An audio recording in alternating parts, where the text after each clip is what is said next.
శ్రీలంక తీరానికి సమీపంలో ఇరాన్ యుద్ధ నౌకను ముంచేసింది తామేనని అమెరికా ప్రకటన చేసింది.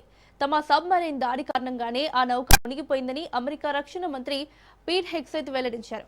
తాము అంతర్జాతీయ జలాల్లోనే ఈ దాడికి పాల్పడ్డామని స్పష్టం చేశారు. శ్రీలంక దక్షిణ తీరంలో ఈ ఘటన చోటు చేసుకోగా అమెరికా ప్రకటనతో ఈ ఘటనపై స్పష్టత వచ్చింది.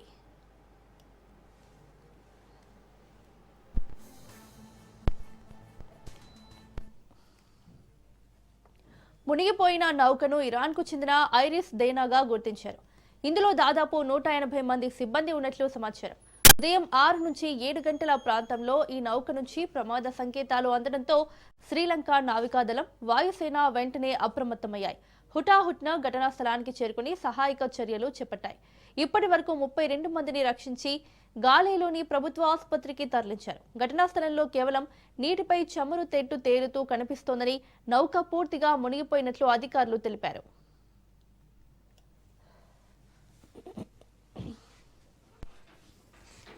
శ్రీలంక భూభాగ జలాలకు ఆవల ఈ ఘటన జరిగినప్పటికీ మానవతా దృక్పథంతో రక్షణ చర్యలు చేపట్టినట్లు లంకా నేవీ ప్రతినిధి కమాండర్ ఉద్దికా సంపత్ తెలిపారు. ప్రస్తుతం ప్రాణాలను కాపాడటంపైనే తమ దృష్టి ఉందని స్పష్టం చేస్తారు. ఫిబ్రవరి 18 నుంచి 25 వరకు బంగాళాఖాతంలో జరిగిన నావికా విన్యాసాల్లో ఈ నౌక పాల్గొన్నట్లు తెలుస్తోంది.